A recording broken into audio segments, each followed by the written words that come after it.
Ramain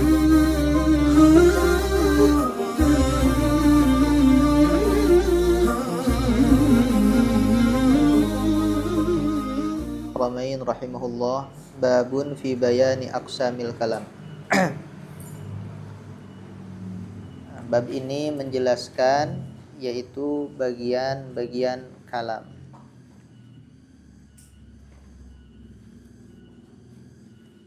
Jadi sebagaimana musannif rahimahullahu taala Imam Haramain menjelaskan di antara bab usul fikih yang akan dijelaskan dalam risalah ini adalah pembagian kalam. Kenapa kalam itu mesti dikaji oleh jelaskan ya? Diadakan babnya. Nah, ulama mengatakan wa inna ma yadrusuha talibu liyata'arrafa ala ayyil ma'ani yuhmalu lafdhu syari' wa inna ma yadrusuha talibu, sang talib, sang pelajar ya, mempelajari bagian-bagian kalam itu tujuannya dalam usul fikih untuk liyata'arrafa, untuk ta'aruf, untuk mencari tahu ala ayil ma'ani, pada makna apa saja yuhmalu lafdhu syari', lafad syara' Al-Quran, hadis ditafsirkan, dijelaskan. Dengan mengetahui aqsamul kalam ini, kita akan tahu bahwa kalam ini khobar, kalam ini maksudnya istifham, kalam ini khobariyatul lafzon, insyaiyatul makna, kalam ini insya'iyya lafzon, khobariyatul maknan. Oh, amar ini maksudnya perintah untuk wajib. Oh, amar ini maksudnya untuk sunnat. Oh, amar ini menunjukkan ibahah. Nah, ini dikaji aqsamul kalam itu untuk menunjukkan makna-makna lafadz syara'. Contoh lafadz syara' seperti amar, itu mempunyai makna kan banyak. Ada amar ta'jiz, ada amar lil wujub, ada amar lin nadab. Ya, seperti itu. Nah, sebelum menjelaskan lebih inti, beliau yang sangat erat hubungannya dengan usul fikih, beliau membagi kalam itu sendiri pada pembagian yang semestinya pembagian ini dibahas dalam ilmu nahwu. Beliau katakan fa aqallu ma yatarakkabu minhul kalam ismani. 1, au ismun wa fi'lun. 2, au fi'lun wa harfun. 3, au ismun wa harfun. 4. Paling tidak kalam itu tersusun dari salah satu yang 4 ini, menurut beliau musannif. Nah, penjelasan ini sebetulnya sudah dijelaskan secara sempurna dan terperinci oleh Ibnu Hisham rahimahullah dalam Qatrun Nada. Dan Ibnu Hisham ini menjelaskan ma yatarakkabu minhul kalam ini semuanya muttafaqun alaih. Nah, muttafaqun alaih. Dan lebih dari 4. Beliau menjelaskan lebih dari 4 juz kalam itu. Sedangkan Imam Haramain, beliau menjelaskan 4 perkara ini, ada yang mukhtalafun fihi dan ada yang muttafaqun alaih.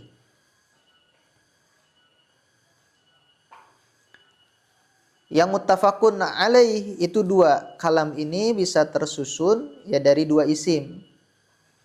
Zaidun qaimun. Ini jelas. Ketika 2 isim disusun ya dengan dijadikan mubtada khabar, maka akan menjadi kalam. Yang kedua, dari isim dan fi'il. Qama Zaidun.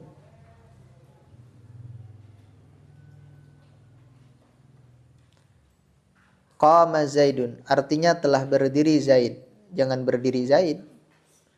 Kalau mengartikan itu, menterjemah, ya musnad ilaih didahulukan.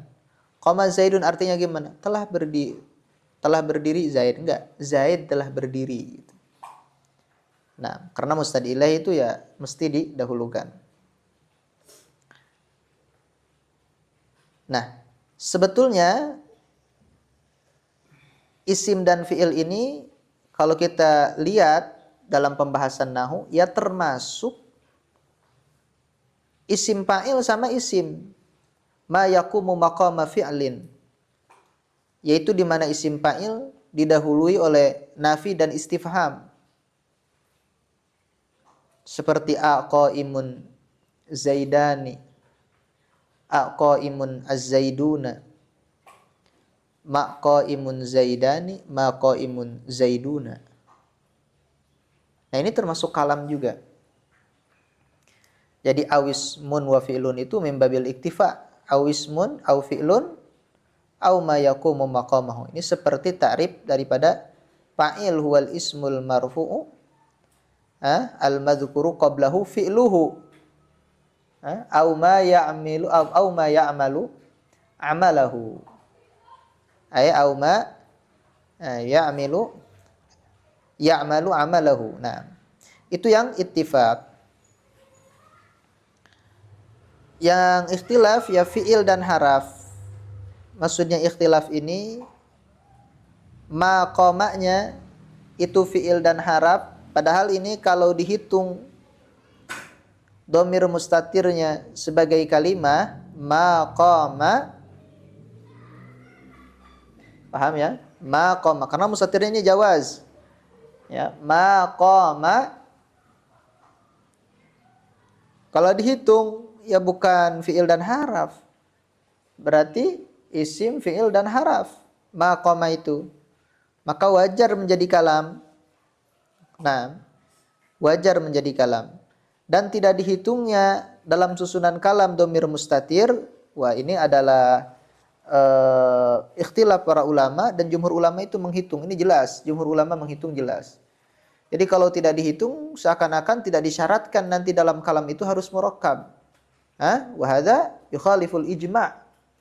Nah, jadi nanti idrib atau ansuru itu bukan kalam. Ini zahir ya.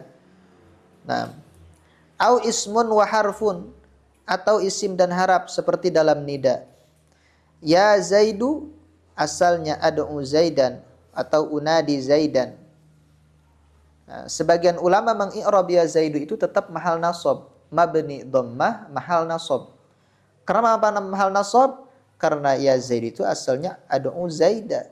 Padahal menurut sebagian ulama seperti yang dikatakan oleh As-Suyuti rahimahullahu taala dalam Asybah wan Nadhair ketika menjelaskan ikhtisarul mukhtasar la yajuz, bahwa harap itu hampir semuanya dia mengikhtisar makna fi'il, seperti ma bimana intafa.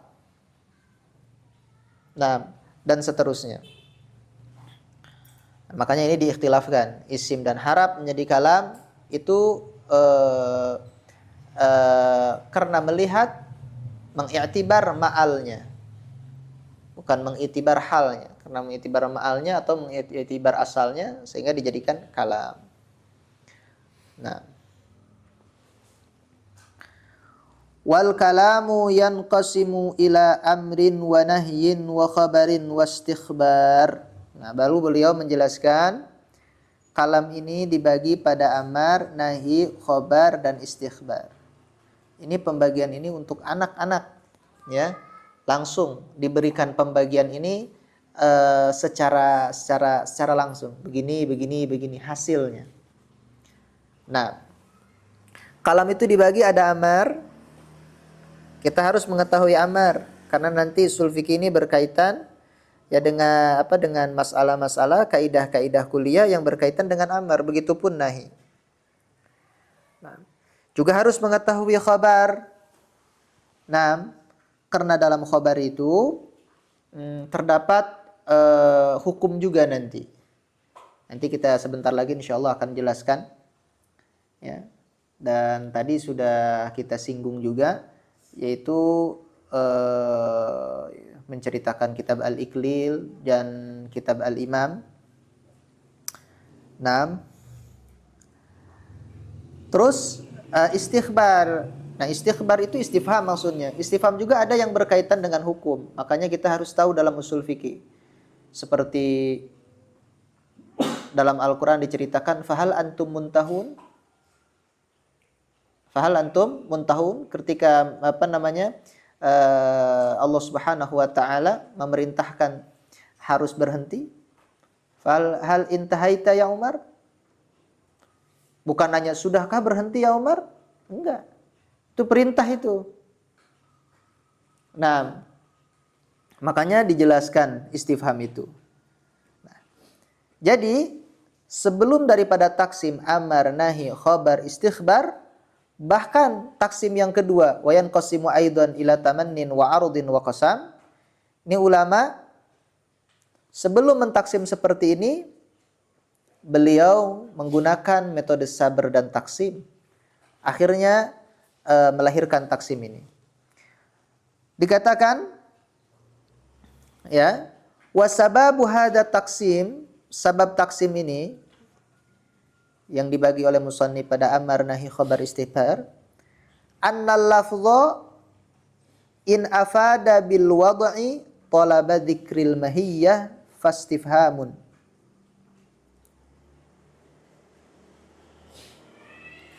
Nah, anna lafdha, ucapan itu, in afada bil wad'i, apabila memberikan faidah dengan wadha'nya. Nah, talaba dzikril mahiyyah, pada talab, yaitu menuntut untuk menjelaskan dzikri, menceritakan al-mahiyyah, mahiyyah sesuatu, maka lahirlah istifham dari lafaz tersebut. Nah,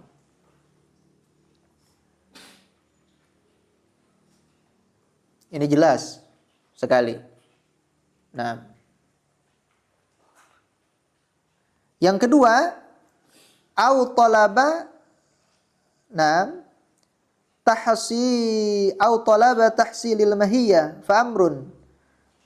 Lapad itu ketika menuntut, nah, menghasilkan suatu mahiyyah. Contoh mahiyyah darbun. Darbun itu suatu hakikat, suatu mahiyyah, ya, yang pelan bisa dikatakan darbun, kencang bisa mengatakan darbun, tanpa pakai alat juga bisa dikatakan darbun. Itu ada mahiyahnya. Ya. Paham ya? Nah, ada mahiyahnya. Dan mahiyah ini tidak kelihatan. Nah, wa au talaba tahsilil mahiyyah fa amrun. Itu namanya amar, lahirlah amar. Jadi lafaz yang menuntut untuk menghasilkan sesuatu mahiyah seperti idrib, unsur, maka lahirlah amar. Atau au talabal kaffa anil mahiyyah, atau menuntut untuk pencegahan, ya, dari satu mahiyyah, fanahyun, maka itu adalah nahi, larangan.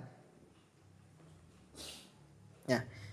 Gimana kalau lafaz itu tidak menunjukkan tolab sama sekali? Tolab zikril mahiyyah, tolab tahsilil mahiyyah, tolabul kaf anil mahiyyah, wa in lam yufid bit tolab, wa in lam yufid bil wad'i tolaban, sama sekali. Dibagi. Apabila lafaz itu tidak memberikan faidah pada penuntutan atas sesuatu, maka lafaz ini dibagi menjadi dua bagian. Ada lafaz yang fa in ihtamala sidqa wal kadhiba, ada lafaz tersebut, ucapan tersebut ihtimal benar dan bohong, ini adalah khabar, fa khabarun, ini adalah khabar. Wa illam yahtamilhuma, kalau tidak ihtimal, tidak mungkin benar dan bohong, fatanbihun wa insya'un. Itu adalah tanbih dan insya. Itu adalah tanbih dan insya.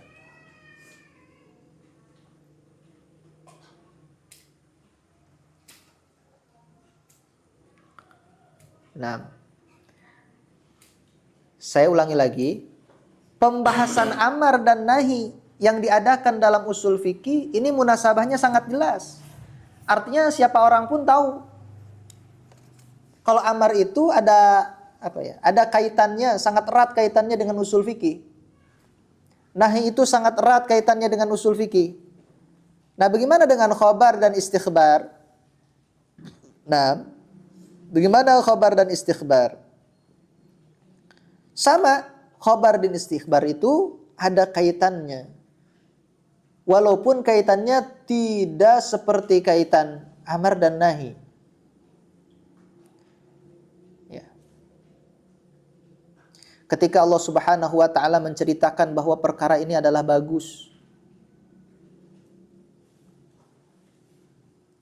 berarti Allah menuntutnya perkara tersebut. Ketika Allah Subhanahu wa taala memuji perkara tersebut, berarti perkara tersebut di sisinya suatu perkara yang bagus. Begitupun ketika mencaci. Mencacinya baik dengan khobar atau dengan istifham. Antum tahu yang ngaji Uqudul Juman, yang ngaji seperti istifham litaubih, ata'buduna ma tanhitun? Apa kamu menyembah sesuatu yang kamu ukir sendiri? Yang kamu bikin sendiri?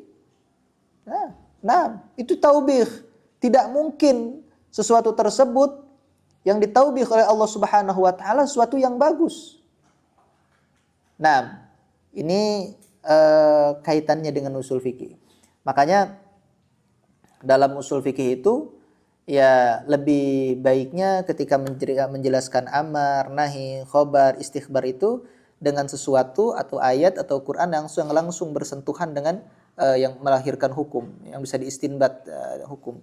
Jangan istikhbar ditafsirkan dengan dicontohkan dengan hal qama zaidun masalan karena istifham. Nah, itu sebetulnya kurang bagus. Istifham sebaiknya dicontohkan dengan waman ahsanu qawlan mimma da'a ilallahi wa amila shaliha. Allah Subhanahu wa taala memuji dakwah. Dakwah itu di umat Islam bagi setiap muslim itu hukumnya wajib. Walaupun dia pekerjaannya adalah jadi Jadi babu. Jadi apa saja. Dakwah itu bagi umat Islam sesuatu perkara yang wajib ain seperti wajibnya sholat. Nah, ini orang yang sekarang pura-pura tidak tahu atau memang tidak tahu. Ya. Jadi dakwah itu suatu kewajiban. Nah, tapi dalam ayat ini Allah Subhanahu wa taala menjelaskan itu kayak pakai istifham, waman ahsanu qaulan mimman da'a ilallah. Kata Allah. Ini pujian dari Allah. Siapa orang yang lebih baik ucapannya dari orang yang mengajak pada Allah Subhanahu wa taala ke jalan Allah, bukan ke jalan dirinya, bukan ke golongannya, hizibnya, bukan ke jamaahnya. Waman ahsanu qaulan mimma da'a ilallahi, tidak hanya mengajak, tidak hanya berdakwah, tapi wa amila sholihan. Nah, dan dia juga berusaha beramal soleh. Nah, seperti itu ya. Jadi sekali lagi dari pembagian ini bisa kita ambil wa min samarati hadza taqsim anna alama annal hukma kama yu'khadhu min talabil fi'li wa talabit tarki kadzalika yu'khadhu minal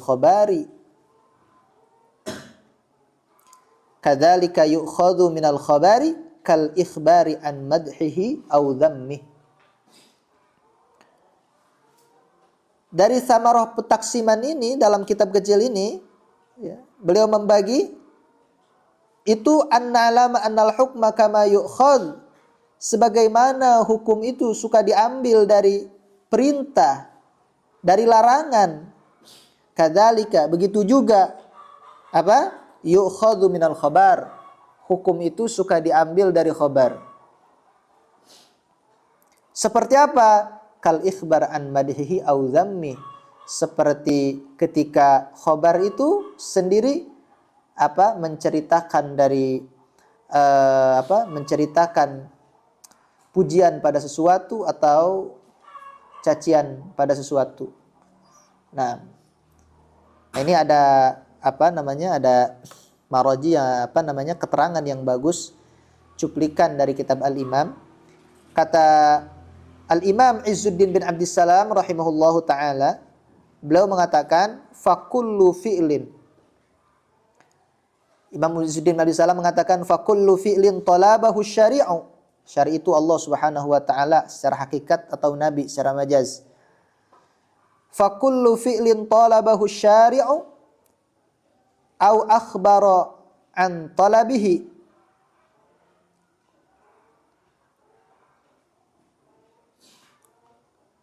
au madahahu au madaha fa'ilahu li ajlihi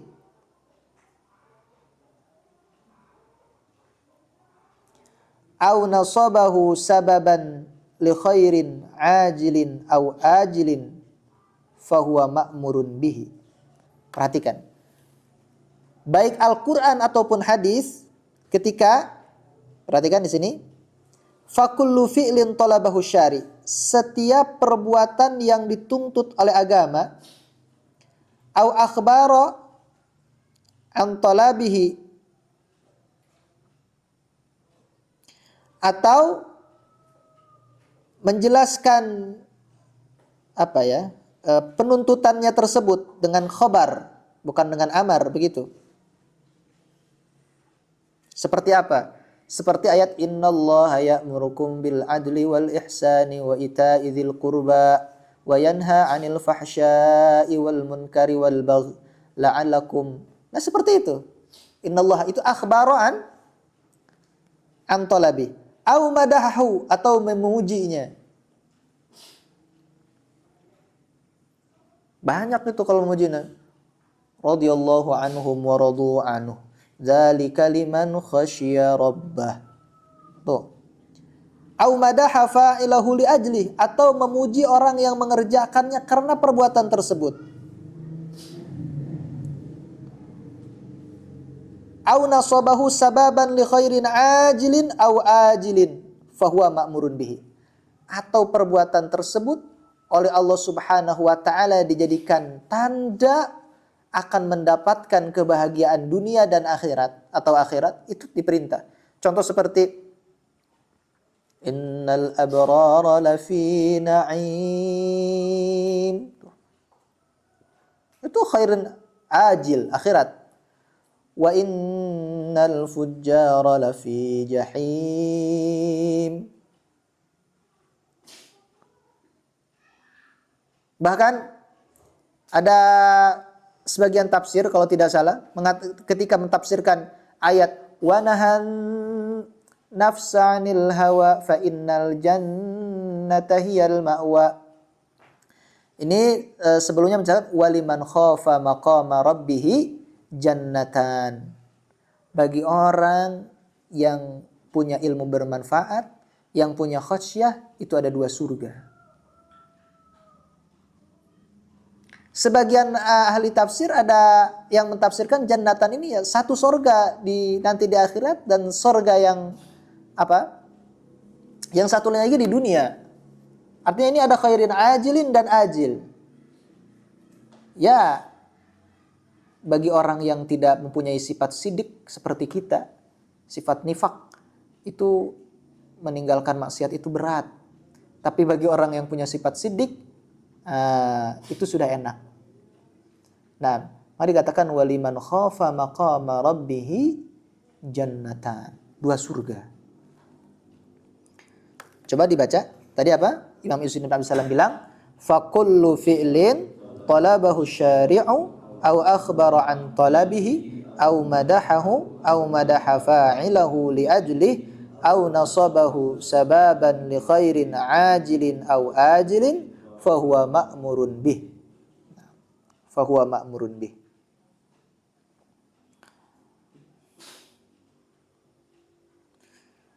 Kedua, wa kullu fi'lin talabahu syari'u tarkahu.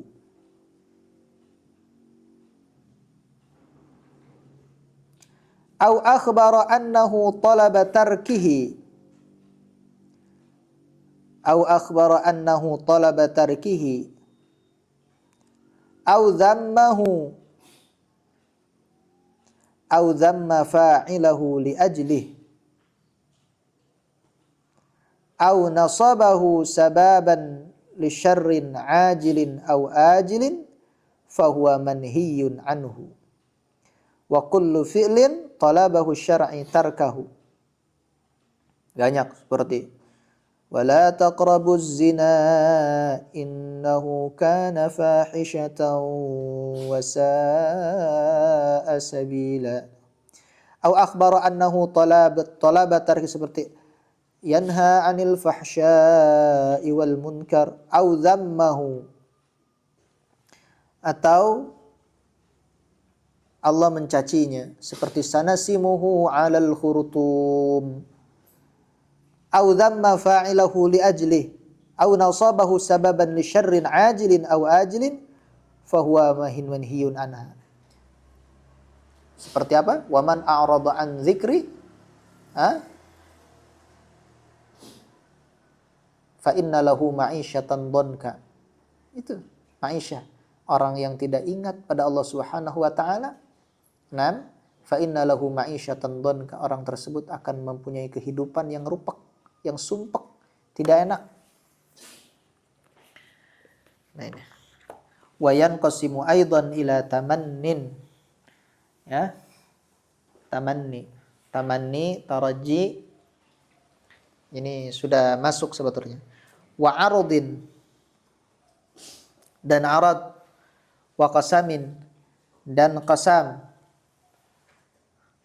Nah, jadi kalam itu ada kalamnya tamanni, juga ada arad, ada qasam. Nah ini kadang-kadang bil fahwa juga masuk contoh ya, maaf ini sekedar contoh soal ya. Nabi Musa berangan-angan ya, berangan-angan, terus seterusnya setelah punya cita-cita berangan-angan, Nabi Musa meminta pada Allah Subhanahu wa taala, ingin melihat Allah Subhanahu wa taala. Nah, falamma tajalla rabbuhu bil jibal dakka wa kharra sa'iqan. Itu ya akhirnya Nabiullah Musa alaihi salatu wasalam ketika, nah ini perhatikan, dari angan-angan dan permintaan Nabi Musa ini dijadikan dalil oleh Mu'tazilah bahwa Allah Subhanahu wa taala itu innaka lan tarani, tidak akan bisa mampu melihatku, kata Allah Subhanahu wa taala. Ini Allah tidak bisa dilihat. Kalau bisa dilihat pasti Nabi Musa dilihat. Doa Nabi kan mustajab. Ini perkara yang tidak mungkin, mustahil Allah bisa dilihat itu. Kan Mu'tazilah itu. Perbedaan Mu'tazilah sama Ahli Sunnah itu diantara yang paling ketat itu dalam masalah karena Mu'tazilah itu mendewakan ilmu akal. Nah, mendewakan ilmu akal.